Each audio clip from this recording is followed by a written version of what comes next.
Oi pessoal, essa aula tem como título o imperialismo europeu e a partilha da África e da Ásia. Nosso objetivo principal é entender como algumas mudanças na Europa geraram consequências importantes na Ásia e na África. Me acompanha. A gente vai começar estabelecendo um quadro geral e explicando melhor o que é o imperialismo. Primeira coisa é datar, né? A gente está falando aqui do final do século XIX, um momento que já está rolando aquilo que os historiadores chamam de Segunda Revolução Industrial.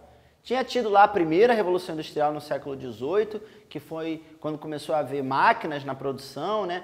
Aquela Revolução Industrial que se utilizava o carvão mineral como combustível principal, enfim, aquele primeiro momento da indústria. Aqui a gente já está falando em uma segunda Revolução Industrial, com a entrada da eletricidade, da utilização do petróleo como combustível. Tudo isso fez com que no século XIX essas indústrias produzissem mais e os países que estavam passando por essas transformações buscassem novos mercados pelo mundo.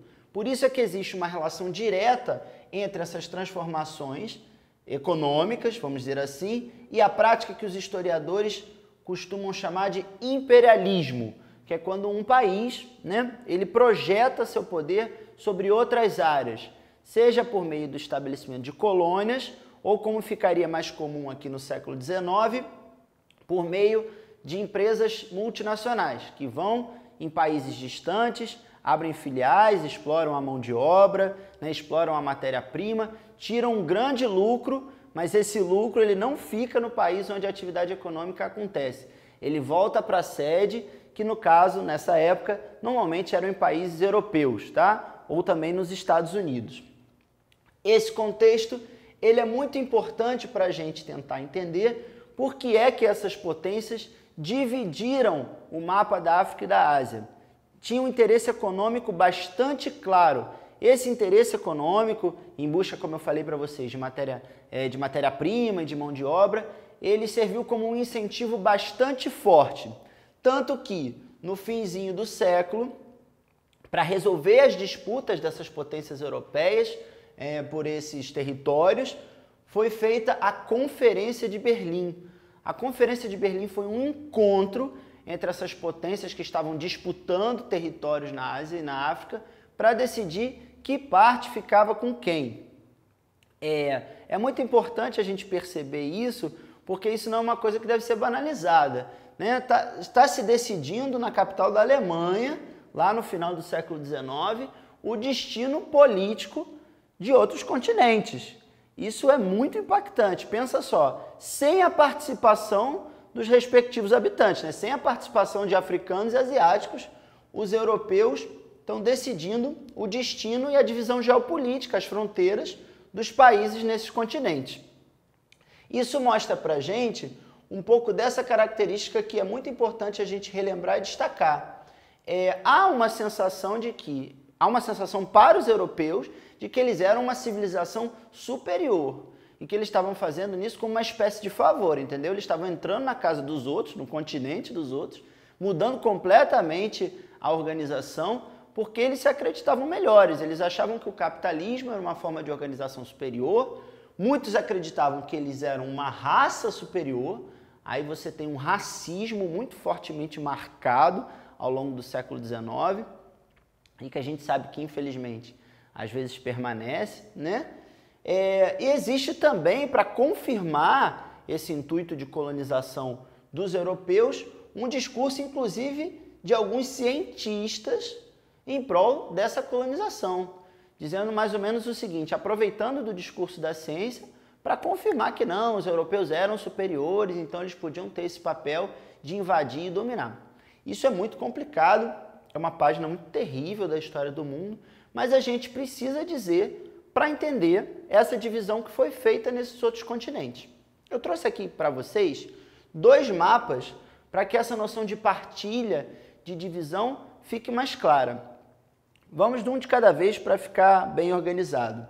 Olha aqui junto comigo o mapa do continente africano em meados do século XIX.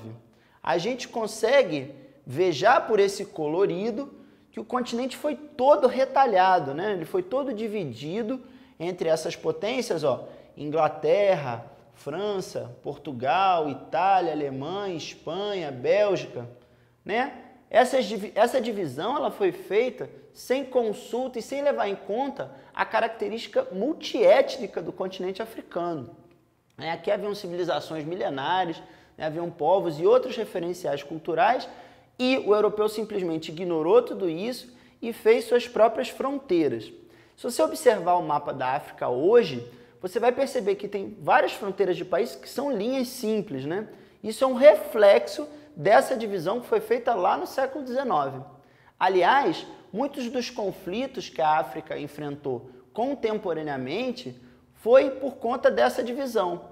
O que acontece? Muitas vezes, ao delimitar uma área de colônia, né, os europeus não levavam em conta que ali tinham grupos rivais de etnias distintas e reuniam, né, em colônias e depois viraram países independentes. Ou seja, os conflitos mais contemporâneos do continente africano, eles estão intimamente relacionados com a colonização europeia. Eu ainda te convido aqui a identificar algumas dessas áreas de colonização, né? Por exemplo, aqui da Inglaterra tem de mais conhecido o Egito, né, que foi colonizado pelos ingleses, onde hoje é a África do Sul, também foi uma área colonizada pelos ingleses. Dos franceses tem, por exemplo, de bastante conhecido, onde hoje é a Argélia, aqui no norte, né, do continente africano. Dos portugueses tem a área de Angola e Moçambique, que já eram colônias portuguesas mais antigas, desde o século XVI, mas que continuaram nessa divisão do século XIX. Tem a Itália, por exemplo, que tem aqui a Etiópia. Outra que sempre me chamou a atenção quando eu estudava história era a Bélgica. A Bélgica ela ficou com uma fatia imensa do continente africano, que era o chamado Congo belga. O Congo belga tornou-se, depois da Conferência de Berlim, uma propriedade pessoal do rei Leopoldo da Bélgica, que era muito maior que o próprio país, Bélgica. E essa área ficaria conhecida por uma colonização violentíssima, por conta da exploração de metais preciosos que os belgas fizeram nesse território. Não foi só a África que sofreu com essa divisão. Acompanha aqui comigo o mapa da Ásia, né? Está aqui o continente asiático, identificados com as letrinhas alguns dos países de acordo com a divisão atual, certo? E olha lá, todo esse colorido, territórios da França, do Reino Unido, da Holanda, de Portugal. Olha aqui algo que a gente deve prestar atenção. Dos Estados Unidos, os Estados Unidos também entram nessa divisão imperialista do mundo no final do século XIX, e há uma área também de influência do Japão. O Japão passou por um período de rápida industrialização, que ficaria conhecido como Era Meiji, e no final do século XIX e no início do século XX também entra para a disputa imperialista. Então, vamos também identificar aqui algumas colônias. Toda a área da Índia, né, onde hoje é Índia, Paquistão, foi uma área colonizada pelos ingleses, não é à toa que na Índia se fala inglês até hoje, né? Acho que vale a gente identificar aqui também a área da Indochina, onde virou Laos, Vietnã, que foi uma área de colonização francesa. Vale a gente identificar também, que eu acho bastante importante, a colonização portuguesa, Goa e Timor, que também são áreas que falam a língua do colonizador até hoje. O português é falado lá na Ásia. E vale a gente prestar atenção também, para encerrar, nas Filipinas, por participação dos Estados Unidos. Veja como é distante, né, do território americano, mas como isso era proporcionado pelo imperialismo. E aqui a área de interesse do Japão, certo? Então a Ásia, assim como o continente africano, também sofreu com essa divisão, com essa partilha, como a gente fala, que foi proporcionada pelo colonizador europeu, munido de um discurso de que eles eram superiores do ponto de vista da cultura e que eles estariam levando a civilização para esses lugares.